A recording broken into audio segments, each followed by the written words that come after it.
মানুষ কি সত্যি অমর হতে পারে? ইতিহাসের পাতায় এমন এক ঝর্ণার কথা আছে, যার এক ফোঁটা পানি আপনাকে দিতে পারে চিরযৌবন। ৮ বছরের বৃদ্ধকে পানি দিতে পারে ২০ বছরের টগবগে যুবক। আজ আমরা দেখব এমন এক রোমাঞ্চকর অভিযানের গল্প, যেখানে প্রতিটি কদমে লুকিয়ে আছে মৃত্যু। প্রতিটি ভিডিওটি শেষ পর্যন্ত দেখুন, কারণ এই গল্পের শেষ টুইস্ট আপনাকে পায়ের তলার মাটি সরিয়ে দিতে বাধ্য করবে। এটি এমন একটি ছবি।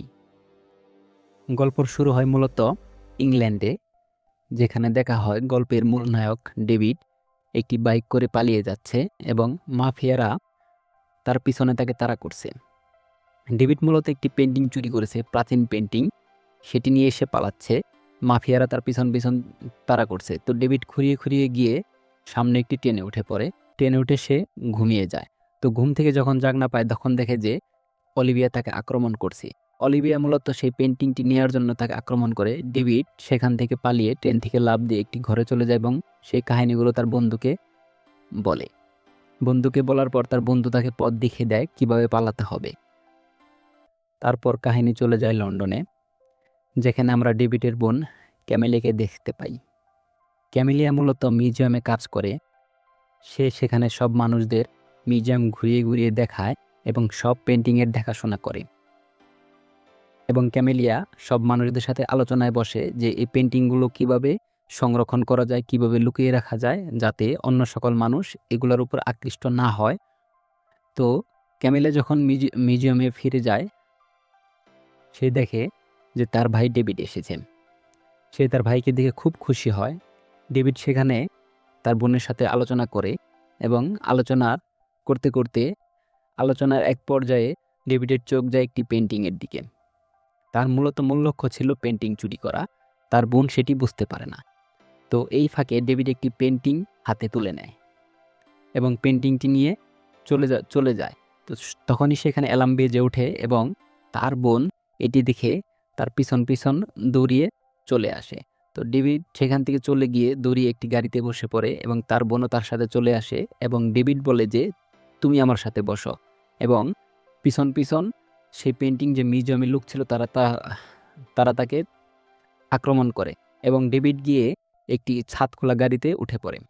তো সেখানে আমরা দেখতে পাই যে ডেভিডের আরও ২ জন সহকর্মী আছে, যারা মূলত পেন্টিংয়ের কাজে খুব দক্ষ ছিল এবং পেন্টিংগুলো পরীক্ষা নিরীক্ষা করে পেন্টিং যাচাই করত।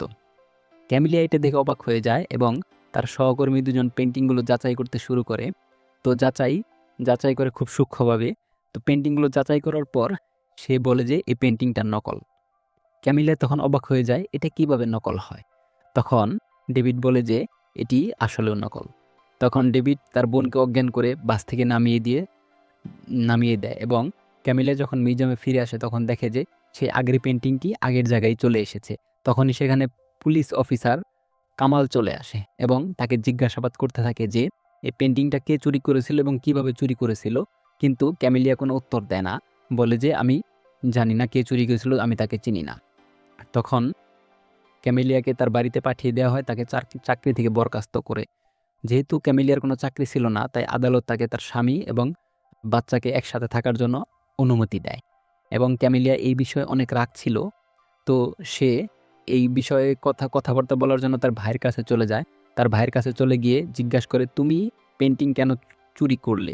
তোমার মূল উদ্দেশ্য কি? তুমি আমাকে চাকরি ছাড়া কেন করলে? তো ক্যামেলিয়া এই বিষয় নিয়ে যখন কথা বলছিল, তখন তার ভাই তাকে বলে, আমি মূলত ফাউন্টেন অফ ইউথ খুঁজতেছি, যে যেটি মানুষকে অমরত্ব করে এবং সেই পানিটি খেলে মানুষ অমর হয়ে যায় চিরদিনের জন্য।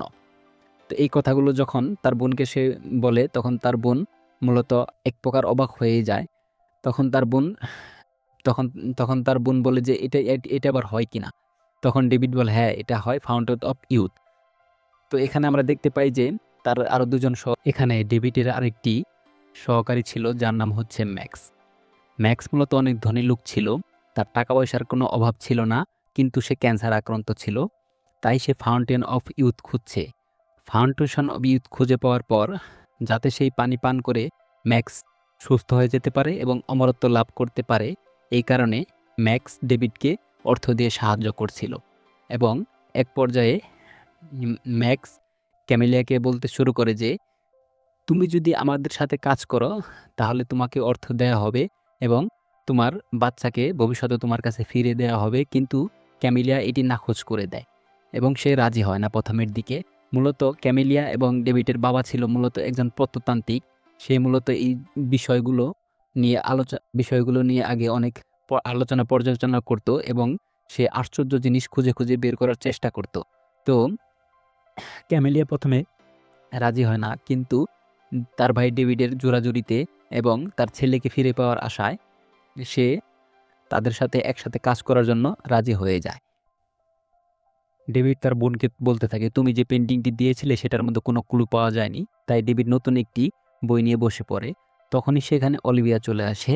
অলিভিয়া চলে এসে বলতে থাকে, ডেভিড তুমি ফাউন্টেন অফ ইউথ খোঁজা বাদ দাও, কারণ এখানে অনেক রহস্যময় জিনিস লুকিয়ে আছে, তোমার জীবন বিপন্ন হতে পারে। তখন ডেভিড বলে, কেন আমি এটা কেন খোঁজা বাদ দিব? তখন অলিভিয়া বলে, এই ফাউন্টেন অফ দি ইউথ তুমি যদি খুঁজে পাও, সেটি ভুল মানুষের হাতে পড়লে তারা এটিকে অপব্যবহার করবে এবং বিভিন্ন কাজে লাগাবে। তখন ডেভিড এখানে রাজি হয় না, বলে যে না, আমি এটি খুঁজে বের করবই। তখন অলিভিয়া বলে, আমি একজন এসআই এর সদস্য, তুমি যদি এটি খুঁজে বের করো এবং খুঁজে বের করার পথে হাঁটো, তাহলে আমি তোমাকে মেরে ফেলতেও দ্বিধা করব না। এই কথা বলে অলিভিয়া সেখান থেকে চলে যায়। ডেভিড মুচকি হাসে এবং সেই মুহূর্তে সে ৬ নাম্বার ক্লুটি পেয়ে যায়, যেখানে মূলত একটি মূল পেন্টিংটি লুকানো আছে। তো প্রথম বিশ্বযুদ্ধের সময় জার্মানি সেনারা সেই জাহাজটিকে আক্রমণ করে এবং একটি পানির নিচে ডুবিয়ে দেয়। সেটি মূলত আটলান্টিক মহাসাগরের নিচে পড়ে আসে। তো তখন তারা সিদ্ধান্ত নেয় সেই জাহাজটির কাছে যাবে এবং সেখান থেকে সেই পেন্টিংটি উদ্ধার করবে। উদ্ধার করে তারা মূলত তাদের মূল উদ্দেশ্যে যাবে এবং তারা জাহাজটিকে পানির উপরে তুলে ফেলে এবং সেখানে ডেভিড ও ডেভিডের বোন জাহাজের ভিতরে যায়। জাহাজের ভিতরে গিয়ে দেখতে পায় অনেক স্বর্ণলঙ্কার সেখানে লুকিয়ে আছে এবং ফাইনালি তারা সেই পেন্টিংটির বক্স খুঁজে পায় এবং পেন্টিংটি তুলে বের করে ফেলে। প্রথমে পেন্টিংটি তারা খুলে বের করে অনেক খুশি হয়। খুশি হওয়ার পর যখনই তারা পেন্টিংটি নিয়ে চলে আসতেছিল, তখনই সেখানে অলিভিয়া চলে আসে তাদেরকে আক্রমণ করার জন্য। মূলত অলিভিয়া তাদের পিছু ছাড়েনি, সেখানে তাদের আক্রমণ করে বসে এবং অলিভিয়া তাদের আক্রমণ করে। এক পর্যায়ে ডেভিড ও ডেভিডের বোন পেন্টিংটি চুরি করে নিয়ে চলে আসে। চলে আসার পর তাদের যে 2 জন সদস্য ছিল তাদের সাথে আলোচনা করে এবং সেটি নিয়ে আলোচনা করে যে পেন্টিংটি আসলে আসল, এবং এটা তারা পরীক্ষা নিরীক্ষা করতে থাকে। এখানে বাইবেলটি চুরি করে নিয়ে এসে তারা মূলত এক প্রকার বিভ্রান্তিতে পড়ে যায়, কেননা বাইবেলটিতে লেখা থাকার কথা ছিল যে এই পানিটি তোমরা খারাপ কাজে ব্যবহার করো না, কিন্তু তাদের একটি ভুলের কারণে বাইবেলটিতে লেখা আছে যে তোমরা এই পানিটিকে খারাপ কাজে ব্যবহার করো। তো এই লেখাটি দেখে ডেভিড মূলত বিভ্রান্তিতে পড়ে যায় এবং তার মন মানসিকতা নষ্ট হয়ে যায়।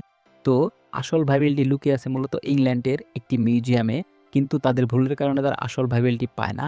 তো এটা নিয়ে যখন তারা আলোচনা করতেছিল যে কি করা যায় এখন, তখন তখন তখন তারা বাইবেলটিকে এক প্রকার ছাপিয়ে তাদের কাছে রেখে দেয় এবং মূল বাইবেলটি ইংল্যান্ডেই রয়ে যায়। তখনই সেখানে পুলিশ অফিসার কামাল চলে আসে এবং তাদেরকে বলে যে তোমাদের সব পেন্টিং আমাদের কাছে ফিরিয়ে দাও এবং তোমরা আত্মসমর্পণ করো, তোমাদেরকে ছেড়ে দেওয়া হবে।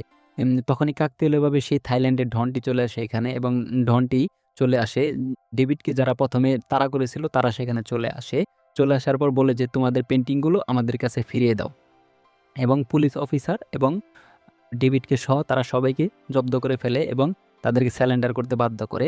তো তখন ডেভিড বলতে থাকে যে আমি তোমাদের সব পেন্টিং ফিরিয়ে দিব, তুমি শুধু আমাদের সহকর্মীদের ছেড়ে দেওয়ার ব্যবস্থা করো।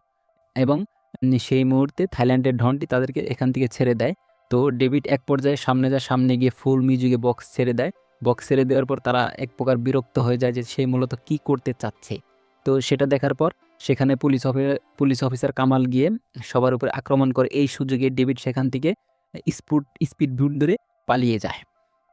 এর পরের দৃশ্যে দেখা যায় যে ক্যামেলিয়ার ছেলে মিউজিক ক্লাসে এসেছে এবং সে অসাধারণভাবে মিউজিক বাজাতে পারত এবং সে একসাথে 15টির বেশি বাদ্যযন্ত্র বাজাতে পারত। ঠিক তখনই সেখানে ডেভিড চলে আসে এবং তার বোনকে বলতে থাকে তাদের পরবর্তী মিশনের কথা, এবং সেই মুহূর্তে অলিভিয়া ডেভিডের উপর আক্রমণ করে বসে এবং তাকে থামানোর জন্য তারা আক্রমণ করে বসে এবং ডেভিডও ছিল খুব পারদর্শী। তাকে এক পর্যায়ে কাবু করে এবং তার সব লোককে মেরে ফেলে এবং অলিভিয়ার পায়ের সাথে একটি রশ্মি ঝুলিয়ে তাকে নিচে ফেলে দিয়ে সেখান থেকে চলে যায়।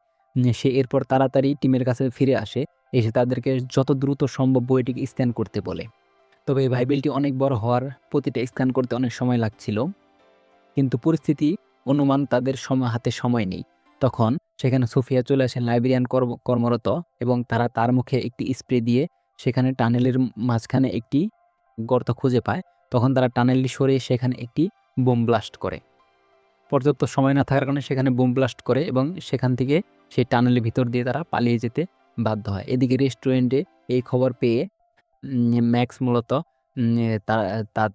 তাদের সে যে ভাই, সেই ভাইকে নিয়ে সেখান থেকে বেরিয়ে আসতে চায়, কিন্তু সেখানেই অলিভিয়ার লোকজন চলে আসে এবং তাদেরকে আক্রমণ করে।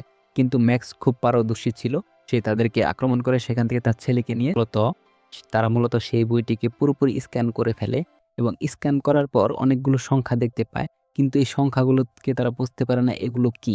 তো বুঝতে না পেরে তারা এক প্রকার কুল করে উঠতে পারছে না। ঠিক তখনই সেখানে বাচ্চা বলে ওঠে, আমার মনে হয় এই সংখ্যাগুলো কোনো ম্যাথ না, এগুলো আসলে কোনো মিউজিক্যাল সংকেত হতে পারে। তখন তার ছেলে মিউজিক্যাল ড্রামে সেই সংখ্যাগুলো বাজাতে থাকে।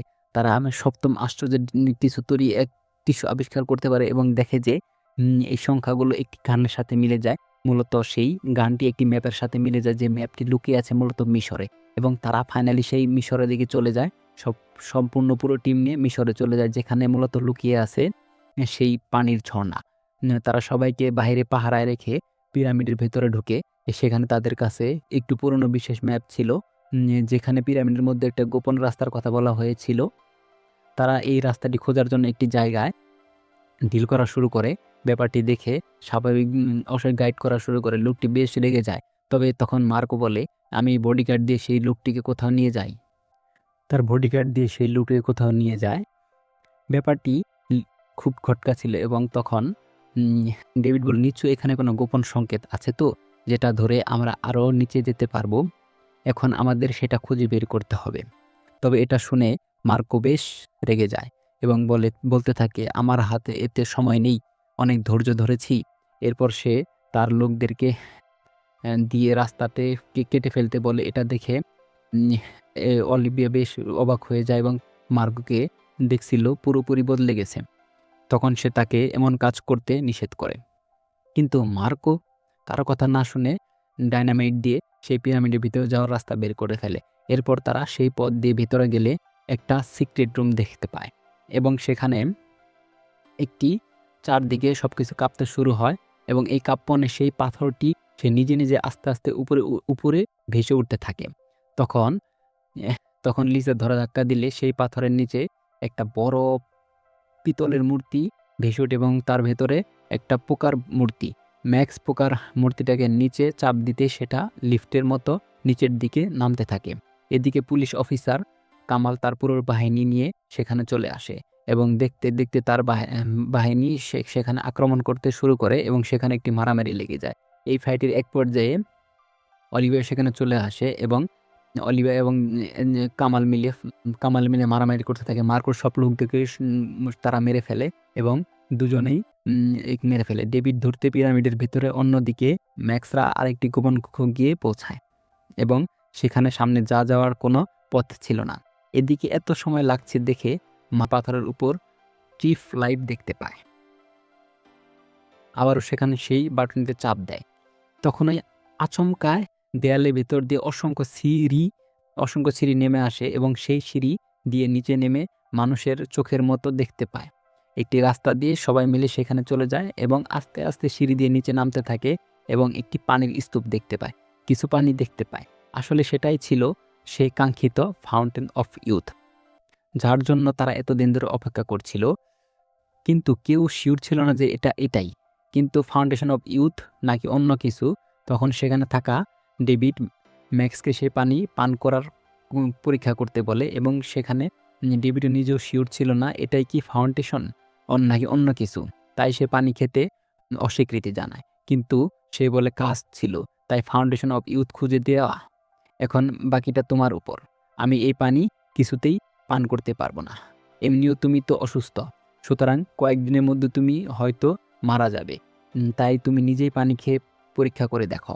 তবে সেখানে মার্কোর আসল রূপ ভেসে ওঠে সে তখন হাসতে, হাসতে বলে, "আমার কোনো ক্যান্সার হয়নি। আমি আসলে শুধু অমরত্ব হতে চেয়েছিলাম এবং ফাউন্ডেশনের পানি খেয়ে অমর হতে চেয়েছিলাম, চিরজীবন বাঁচতে চেয়েছিলাম।" সে তখন ডেভিডকে একটি গুলি করে বসে এবং বলে যে, "তুমি তাড়াতাড়ি পানি খাও" এবং সে ডেভিড মাটিতে লুটিয়ে পড়ে। এদিকে দেখা যায় যে অলিভিয়া তার সদস্য নিয়ে চলে এসেছে এবং আস্তে, আস্তে সে ফাউন্ডেশন অফ ইউথের দিকে চলে আসতেছে। তখন ডেভিড গিয়ে পানির মধ্যে ১ম এ হাত রাখে এবং সাথে সাথেই সম্পূর্ণ পানি কাঁপন দিয়ে ওঠে এবং সম্পূর্ণ পানি উপরের দিকে উঠে চলে আসে। তো এটি দেখে ডেভিড দাঁড়িয়ে যায় এবং ডেভিডের এক ফোঁটা রক্ত পানিতে পড়ে যায় এবং সাথে সাথেই ডেভিড সম্পূর্ণ পানি ডেভিডকে চারদিক থেকে ঘিরে ধরে এবং তার উপরের দিকে তুলতে থাকে। এভাবেই ডেভিড যখন পানি পান করতে যাবে তখন সে তার হাতে ভবিষ্যতের প্রতিছবি দেখতে পায়। সে সেখানে তার ইয়ং ভার্সনকে দেখতে পায়। অর্থাৎ সে তখন পুরোপুরি যুবক ছিল। সে তার প্রতিচ্ছবি ঠিক সেরকমই দেখতে পায়। আর এরপর সে যেখানে দেখতে পায় ডেভিড আর তার বোন শরীর ধীরে, ধীরে বুড়ো হয়ে যাচ্ছে। ফলে দুজনের বয়স ধরে রাখা যাচ্ছে না। এটা দেখে সে ফাউন্ডেশন অফ ইউথের আসল রহস্য উদ্ধার করে। আসলে এই পানি ব্যবহার করে অমর হতে চাইলে তাকে অবশ্যই কিছু স্যাক্রিফাইস করতে হবে। অর্থাৎ তার সবচেয়ে প্রিয় মানুষদের তাকে বলি দিতে হবে, এমনটিই হয়ে যায়। এটা দেখে ডেভিড তার বোন ভাগ্নের কথা মনে করে। যদি সে পানি পান করে তাহলে ডেভিড দেখতে পায় যে এই পানি যদি সে পান করে তাহলে তার ভাগ্নে এবং তার বোন বুড়ো হয়ে যাবে এবং সে অমরত্ব লাভ করবে। এটা দেখে তার তার মনে আচমকা সন্দেহ জেগে ওঠে যে এই পানি পান করা যাবে না। তখন সে পানি পান না করে নিচে ফেলে দেয় এবং আস্তে, আস্তে তার শরীরের যে বুলেটের দাগ ছিল সেগুলো ধীরে, ধীরে চলে যেতে থাকে এবং তার কিছুই হয়নি।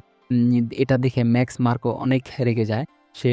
সে মূলত খুদ পিপাসায় ছিল এবং মার্কো নিজে তার শরীরটাকে কেটে পানিতে রক্ত দিলে আবারও আগের মতোই পানিগুলো মার্কোকে চারদিকে ঘিরে ধরে এবং তাকে উপরে তুলে। যখন সে ম্যাক্সের মতোই পানি পান করে খেতে যায় তখন সে ভবিষ্যতের ভীষণ দেখতে পায়। তবে সে তার কোনো তোয়াক্কা না করে সে পানি পান করে ফেলে। সঙ্গে, সঙ্গে সে টগবগে যুবকে পরিণত হয়। এভাবে সব ঠিকঠাক চলছিল। তবে ঠিক তখনই ঘটে এক ভয়ঙ্কর ঘটনা। মার্কোর স্মরণ ধরে রাখে। সে ধীরে, ধীরে বিদ্ধ হতে থাকে এবং তার শরীর সকল শক্তি উপরের দিকে চলে যেতে থাকে। নিজের মধ্যে নিয়ে চলে যায়। আসলে ব্যাপারটি হচ্ছিল আমরা দেখছিলাম যে অমরত্ব পেতে হলে তাদের সবচেয়ে প্রিয় জিনিসকে বলি দিতে হয় বা স্যাক্রিফাইস করতে হয়। তবে মার্কো ছিল একজন স্বার্থপর মানুষ। যার কাছে পৃথিবীর সবচেয়ে প্রিয় জিনিসটি ছিল সে নিজেই। আর এই জন্যই তার এই হাল। সে না বুঝেই এখানে সে নিজেকে স্যাক্রিফাইস করে দেয়। ঠিক সেই সময় সেখানে অলিভিয়া চলে আসে এবং জামাল চলে আসে।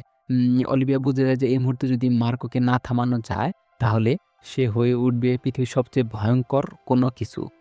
তাই সে তখন সেখান থেকে সে চাবি নিয়ে ভিতরের দিকে চলে যায় এবং সেই গেটটিকে খুলে ফেলে এবং সেটিকে বন্ধ করার জন্য বারবার হাতুড়ি দিয়ে আঘাত করতে থাকে। বন্ধ হয়ে যেতে থাকে। আসলে এই শিলটি ছিল একটি সিক্রেট চাবি যেটা দিয়ে ফাউন্ডেশন অফ ইউথ চিরতরে বন্ধ করে দেওয়া যায়। চারদিকে এম্বারটি বন্ধ হয়ে যেতে থাকে আর অন্যদিকে মার্কো আরও বৃদ্ধ হতে থাকে। আর ঠিক সেই মুহূর্তেই ম্যাক্স, ডেভিড এবং উম ডেভিড এবং তার বোন সেখান থেকে ধীরে, ধীরে বেরিয়ে আসে এবং অলিভিয়াও সেখান থেকে বেরিয়ে আসে। আর চারদিকে সবকিছু ফাঁদের মতো করে আটকে যেতে থাকে। অ্যাক্টিভ হয়ে যাচ্ছিল। চারদিকে প্রচণ্ড ভূমিকম্প শুরু হয়। পুরো পিরামিড থরথর করে কাঁপতে শুরু করে এবং এদিকে দেখা যায় ডেভিড পুলিশ অফিসার কামালকে তার সম্পূর্ণ পেইন্টিং ফিরিয়ে দিচ্ছে এবং তাদের কাছে আত্মসমর্পণ করছে। এখানে ঘটে মূল টুইস্ট। কামাল তাদেরকে অ্যারেস্ট না করে ডেভিডকে ভিকটিম করে ম্যাক্সকে মূলত দোষী করে এবং তাকে ছেড়ে দেয় এবং কেস ফাইলে ম্যাক্সকে মিসিং দেখানো হয়। আর এখানে আমাদের মুভিটি এখানে শেষ হয়ে যায়। এত সুন্দর মুভিটি।